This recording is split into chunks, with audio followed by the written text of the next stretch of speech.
नमस्कार, आप देख रहे हैं इंसाफ की आवाज। मैं पूनम हाजिर हूँ एक नई खबर के साथ। स्वास्थ्य मंत्री बन्ना गुप्ता ने झंडोत्तोलन से पूर्व परेड में शामिल 5 बलों की टुकड़ी का निरीक्षण किया। उसके उपरांत उन्होंने झंडोत्तोलन कर तिरंगे को सलामी दी। इस दौरान उपायुक्त Suraj Kumar, SSP doctor Tamil Vanan, city SP Subhash Chandra Jat, DDC Parmeshwar Bhagat सहित अन्य प्रशासनिक पदाधिकारी मौजूद थे। समारोह के दौरान उन्होंने कोरोना काल के दौरान बेहतर कार्य करने वाले पुलिसकर्मियों और स्वास्थ्य कर्मियों को प्रशस्ति पत्र देकर सम्मानित किया। वहीं मंत्री ने जिले के उपायुक्त और एसएसपी को भी बेहतर कार्य के लिए फूलों का गुलदस्ता देकर उन्हें सम्मान दिया। वहीं राज्य हित में कार्य करने के लिए मंत्री ने उपस्थित प्रशासनिक पदाधिकारियों को शपथ भी दिलाई। वैसे कोरोना को लेकर इस वर्ष पूर्व सैनिक और उनके परिवारों को समारोह स्थल पर दी जाने वाली सम्मान नहीं देकर स्वतंत्रता दिवस की पूर्व संध्या पर ही उनके घर में जाकर सम्मानित किया गया। वहीं प्रशासन की ओर से काफी कम अतिथियों को ही इस कार्यक्रम में शामिल किया गया।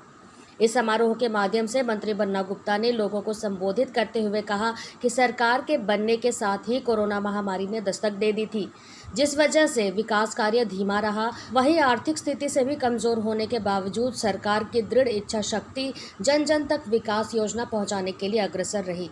उन्होंने कहा कि झारखंड को भले ही ट्राइबल क्षेत्र कहा जाता है, लेकिन सरकार की जियो और जीने दो वाली सोच और झारखंड की प्राकृतिक संपदा से दिल्ली को भी रोशन करने की क्षमता रखती है। यही वजह है कि कोरोना महामारी के दौरान जहां देश के विभिन्न राज्यों में ऑक्सीजन की कमी से लोग त्राहिमाम हो रहे थे, यहां से भारी मात्रा में ऑक्सीजन उन राज्यों तक पहुंचाया गया।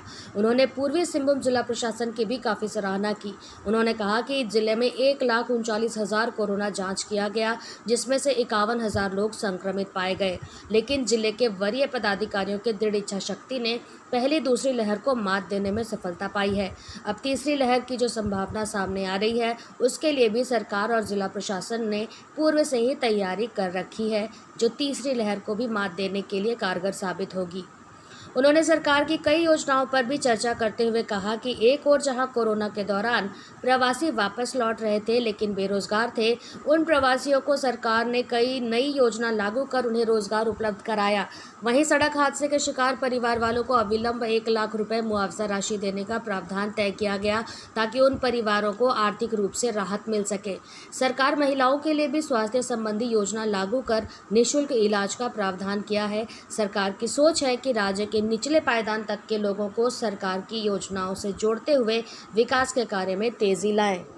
रिश्ते तो कमजोर हो रहे थे, लेकिन सरकार का रिश्ता जनता से, जनता के लिए, जनता के द्वारा जो चुनी हुई सरकार थी, उसके रिश्ते मजबूत हो रहे थे और हम परिवार की तरह अपने लोगों की अंत्योष्टि कर रहे थे और उनको समय समय पर इलाज करने का काम कर रहे थे।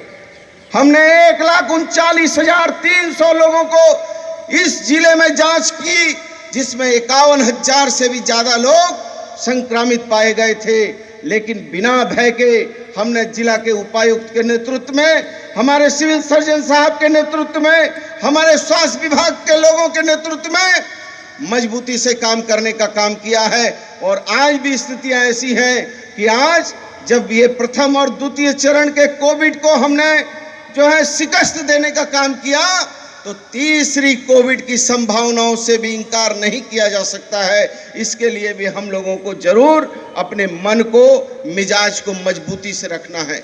लेकिन और अल्पवयस्कों के लिए इसमें ज्यादा खतरे की बात बताई जाती है, तो इसके लिए हम लोगों ने NICU को, पीकू को, चाइल्ड मदर यूनिट को, बाल चिकित्सकों के साथ बड़े चिकित्सकों को चिकित्सा के आदान प्रदान करके नई व्यवस्था, नई चीजों को खड़ा किया है।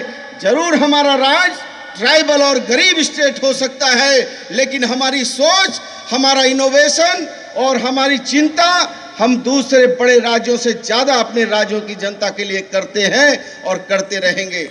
चाहे कौन हो, चाहे हमारे सामाजिक परिवेश में अंतिम पायदान पे खड़े व्यक्ति, जो अंतिम पायदान पे खड़ा व्यक्ति है, जिस भय के कारण तो हम लोगों ने उनको अनेक योजनाओं से जोड़ने का काम किया है। चाहे वो फोटो हो, हेमरम खेल योजना हो, चाहे नीलांबर पीतांबर जो है जल समृद्धि योजना हो, हमने विभिन्न क्षेत्रों में उनको जो है जोड़ने का काम किया है। मनरेगा में भी हम लोगों ने लगातार जो मत कीजिए, हमारी दूरदृष्टि है, जरूर हमारी जो है राज्य में कुछ जो है आर्थिक संकट है, लेकिन हम आर्थिक संकट को भी झेल लेंगे और आर्थिक संकट को भी झेलकर अंतिम पायदान पे खड़े व्यक्ति की अभिव्यक्ति और उसकी आजादी पर कभी खतरा नहीं होने देंगे।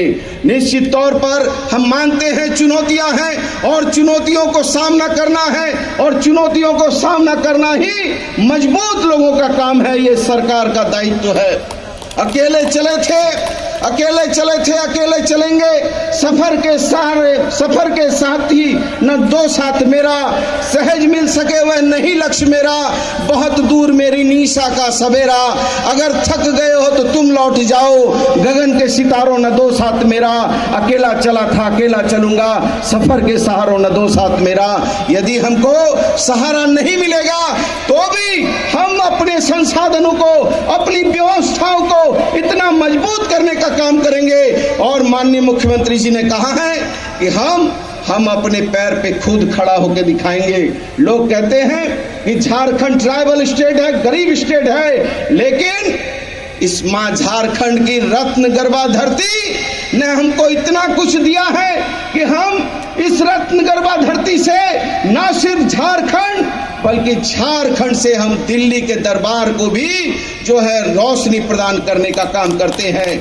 हमारी सोच ये है कि जियो और जीने दो के नारे के साथ हम चलते हैं कि जब लोग ऑक्सीजन के लिए त्राहिमाम करने लगे तो झारखंड एक ऐसा स्टेट था जिसने पंजाब से लेकर हरियाणा से लेकर दिल्ली से लेकर बंगाल से लेकर बिहार से लेकर हम लोगों ने ऑक्सीजन देने का काम किया है, क्योंकि हम अभी के लिए बस इतना ही। दिन भर की ताजा अपडेट के लिए हमारे चैनल को लाइक, सब्सक्राइब और शेयर करना न भूलें।